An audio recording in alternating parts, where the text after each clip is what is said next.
Hello aspirant, সবাইকে প্রস্তুতি online coaching চ্যানেলে ওয়েলকাম। এটা একটা জিকে সম্পর্কিত ভিডিও, যেখানে আমি চেষ্টা করেছি যত ইম্পর্টেন্ট কিছু কোশ্চেন তোমাদের সামনে নিয়ে আসতে। তো দেখো কোশ্চেনগুলো কি আছে, আর তোমরা তোমাদের মতন অ্যান্সার করার চেষ্টা করো, কারণ সমস্ত জিনিস আমাদেরকে রেগুলার বেসিসে প্র্যাকটিস করতে হয়। তো আমি চেষ্টা করেছি যাতে এমন কিছু আনতে যাতে সেখান থেকে তোমরা কিছু না কিছু পরীক্ষায় কমন পাও। তো চলো প্রথম কোশ্চেনটা কি আছে দেখা যাক। 1 নম্বর কোশ্চেনে রয়েছে যেটা, যে ভারত কত সালে এশিয়ান গেমস আয়োজন করে। ভারত কত সালে এশিয়ান গেমস আয়োজন করে, বা ভারতে কত সালে এশিয়ান গেমসের প্রথম হোস্ট হয়েছিল সেটাই জিজ্ঞেস করছে। বলো কত সালে হবে।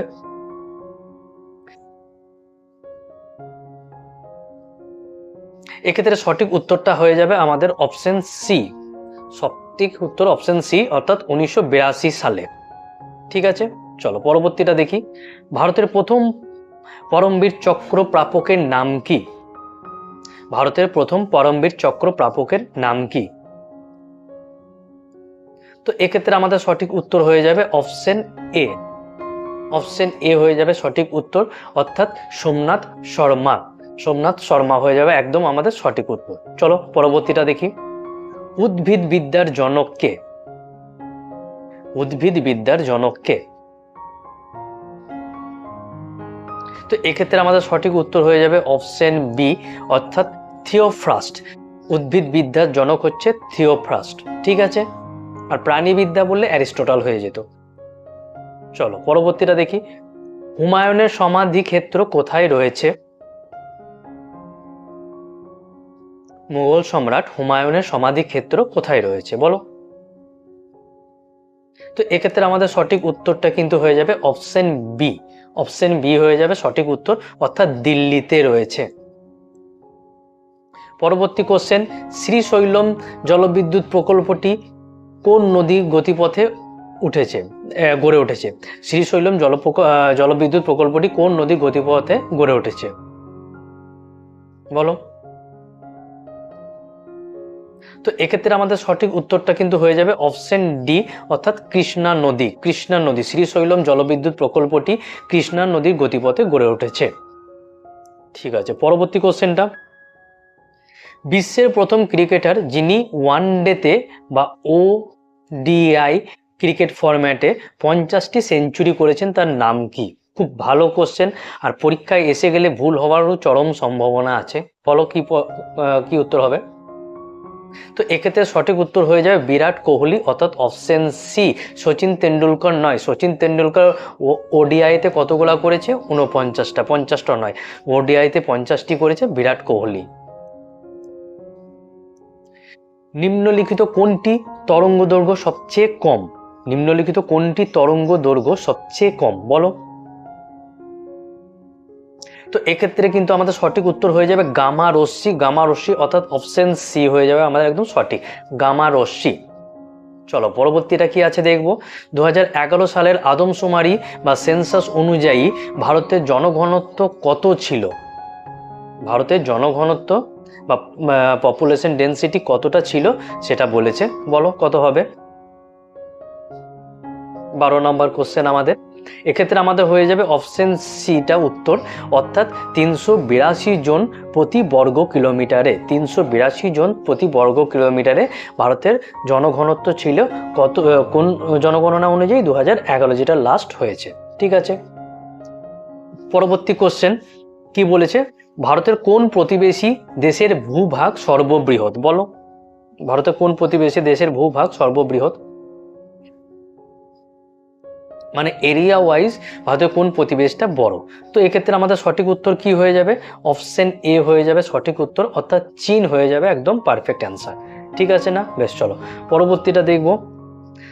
2011 সালের আদমশুমারি অনুযায়ী ভারতের সর্বনিম্ন সবথেকে কম জনবহুল জেলা, সবথেকে জনসংখ্যায় কম জনবহুল জেলা কোন রাজ্যে অবস্থিত? ভালো কোশ্চেন। সর্বনিম্ন জনবহুল জেলাটি কোন রাজ্যে অবস্থিত, বা ডিস্ট্রিক্টটি কোন রাজ্যে অবস্থিত? তো এক্ষেত্রে আমাদের সঠিক উত্তর হয়ে যাবে অপশন এ, অরুণাচল প্রদেশ। অরুণাচল প্রদেশে অবস্থিত। ঠিক আছে, বেশ, এক সেকেন্ড।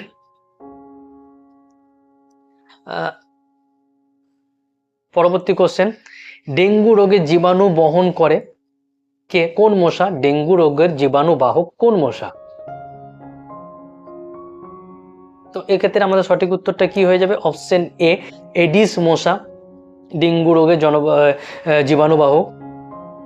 আর অ্যানোফিলিস বা স্ত্রী অ্যানোফিলিস মশা কিসের? না ম্যালেরিয়া রোগের। চলো পরবর্তীটা দেখি। ধোঁয়াধর জলপ্রপাত কোন রাজ্যে অবস্থিত? ভারতে একটা খুব উল্লেখযোগ্য জলপ্রপাত, ওয়াটারফল, বলো ভারতের কোন রাজ্যে অবস্থিত?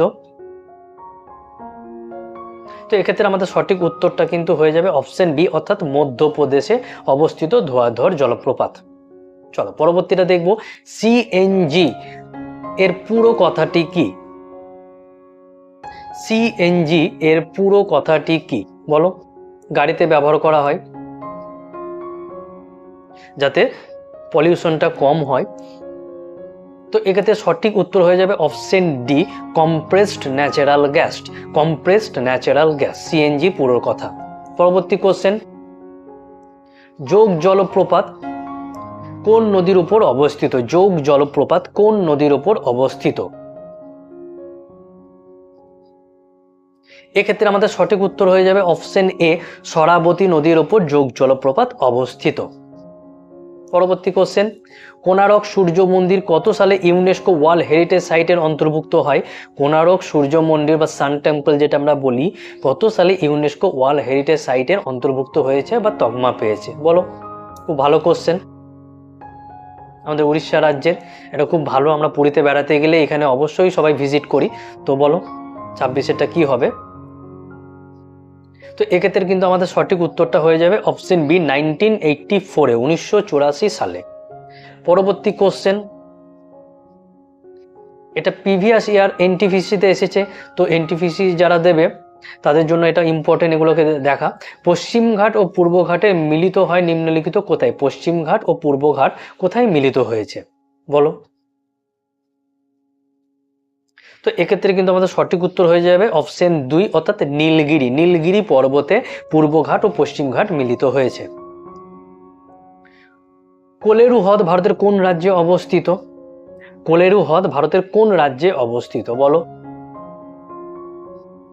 তো এক্ষেত্রে আমাদের সঠিক উত্তরটা হয়ে যাবে অপশন এ, অর্থাৎ অন্ধ্রপ্রদেশে। কোলেরু হ্রদ ভারতের অন্ধ্রপ্রদেশ রাজ্যে অবস্থিত। 1947 সালে গঠিত খসড়া কমিটির চেয়ারম্যান কে ছিল বা ড্রাফটিং কমিটির চেয়ারম্যান কে ছিলেন? বারেবার বিগত বছরে আসতে দেখা গেছে। তো এক্ষেত্রে আমাদের সঠিক উত্তর হয়ে যাবে অপশন 2, অর্থাৎ ডক্টর বি আর আম্বেদকর। ডক্টর বি আর আম্বেদকর, ঠিক আছে, 1947 সালে গঠিত খসড়া কমিটির চেয়ারম্যান ছিলেন। পরবর্তী কোশ্চেন, প্রথম গোলটেবিল সম্মেলন কবে অনুষ্ঠিত হয়েছিল? ভালো কোশ্চেন, বলো। প্রথম গোলটেবিল বৈঠক কবে অনুষ্ঠিত হয়েছিল? তো এক্ষেত্রে আমাদের উত্তর হয়ে যাবে অপশন এ, অপশন 1, তো 1930 সালে প্রথম গোলটেবিল বৈঠক কবে অনুষ্ঠিত হয়েছিল? 1930 সালে অনুষ্ঠিত হয়েছিল। পরবর্তী কোশ্চেন, ভারতের মহাকাশ কর্মসূচির জনক কে? ভারতের মহাকাশ কর্মসূচির জনক?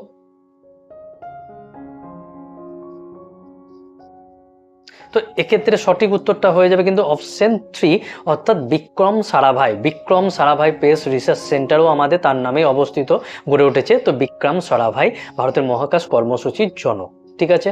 পরবর্তীটা দেখব, কোন পঞ্চবার্ষিকী পরিকল্পনার সময় ভারত একটি মিশ্র অর্থনীতি, মিক্সড অর্থনীতির বেছে নিয়েছিল বলো?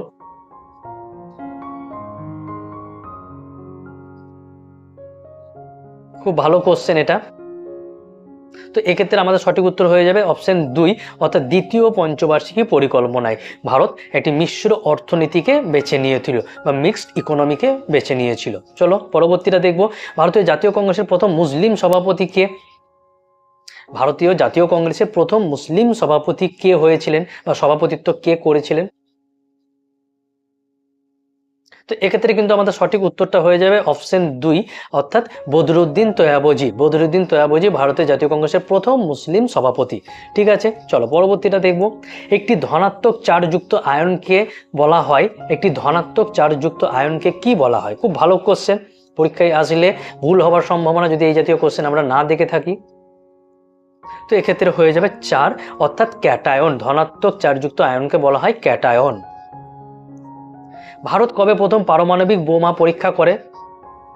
কিন্তু সেটা দুর্ভাগ্যবশত সফল হতে পারেনি। তো কবে করেছিল সেটা বলো। তো এটা হয়ে যাবে অপশন 4, অর্থাৎ 1947 সালে। 1947 সালে, ঠিক আছে। চলো পরবর্তীটা দেখব। 1920 থেকে 22 সালে অসহযোগ আন্দোলনের নেতৃত্ব কে দিয়েছিলেন? খুব কমন কোশ্চেন, অসহযোগ আন্দোলনের নেতৃত্ব কে দিয়েছিলেন, যেটা 1920 থেকে 22 সালে হয়েছিল। কার নেতৃত্বে হয়েছিল? তো এক্ষেত্রে আমাদের সঠিক উত্তর কি হয়ে যাবে? অপশন এ, মানে অপশন 1 হয়ে যাবে, অর্থাৎ মহাত্মা গান্ধী অসহযোগ আন্দোলনের নেতৃত্ব দিয়েছিলেন।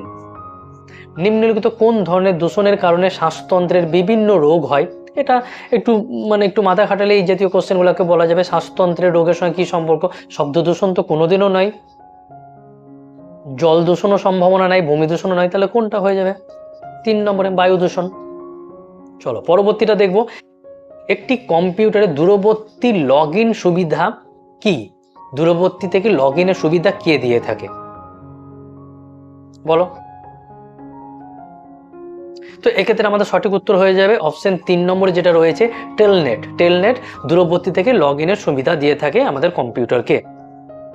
2011 সালের আদমশুমারি অনুসারে ভারত সবচেয়ে জনবহুল রাজ্য। ভারতের সব থেকে জনবহুল, জনসংখ্যার সব থেকে বড় রাজ্য কোনটা তাই বলেছে, বলো কোনটা হবে?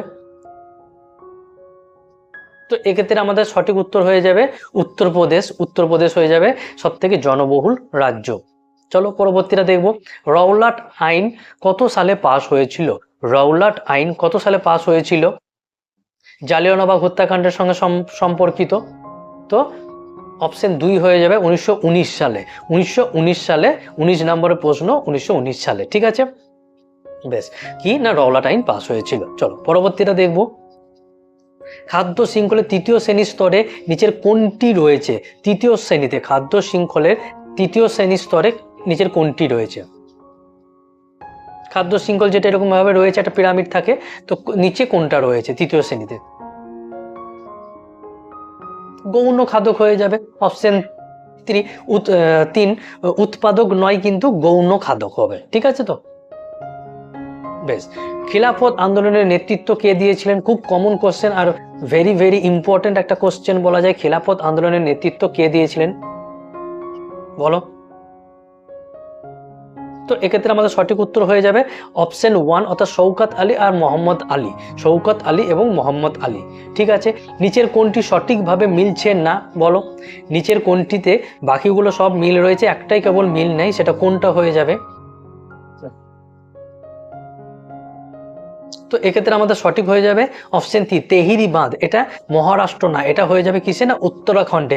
বাকি ভাকরা বাঁধ হিমাচল প্রদেশ, সর্দার সরোবর গুজরাটে, হীরাকুদ বাঁধ উড়িষ্যা, এগুলো সব ঠিক আছে। তেহিরি বাঁধ কিন্তু উত্তরাখণ্ডে, মহারাষ্ট্রে নয়। পরবর্তী কোশ্চেন, কৃত্রিম বুদ্ধিমত্তা বা আর্টিফিশিয়াল ইন্টেলিজেন্স, বা যেটাকে আমরা কি বলে থাকি, এআই বলে থাকি, যেটা এখন খুবই চর্চার বিষয় হয়ে দাঁড়িয়েছে, শব্দটি কে উদ্ভাবন করেছিলেন বলো। কে উদ্ভাবন করেছিলেন?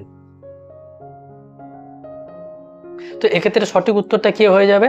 3 নম্বর, জন ম্যাকার্থি। জন ম্যাকার্থি হয়ে যাবে আমাদের সঠিক উত্তর।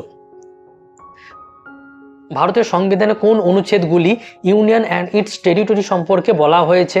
Very very very very important question এটা।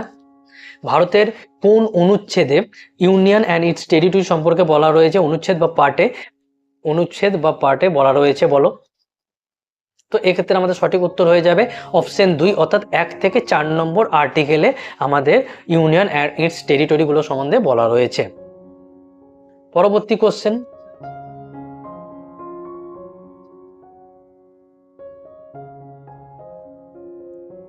বলো প্রতি বছর কবে জাতিসংঘ দিবস পালিত হয়? প্রতি বছর কবে জাতিসংঘ দিবস পালিত হয়? আজকের আমাদের লাস্ট কোশ্চেন, প্রতি বছর কবে জাতিসংঘ দিবস বা ইউনাইটেড নেশনস ডে পালিত হয়?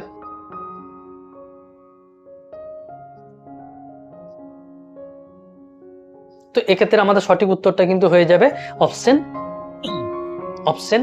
1, অর্থাৎ 24শে অক্টোবর। 24শে অক্টোবর। 24শে অক্টোবর আমাদের ইউনাইটেড নেশনস ডে পালিত হয়। ঠিক আছে, তো আজকের জিকের ভিডিওটা এই কোটাই। আমি চেষ্টা করেছি খুব ভালো ভালো কোশ্চেনগুলো তোমাদের সামনে দেখাতে। তো ঠিক আছে, তোমাদের সঙ্গে আবারও দেখা হবে পরবর্তী কোনো ইম্পর্টেন্ট ভিডিওতে। ততক্ষণ পর্যন্ত তোমরা সব মন দিয়ে পড়াশোনা করো এবং ভালো থাকো।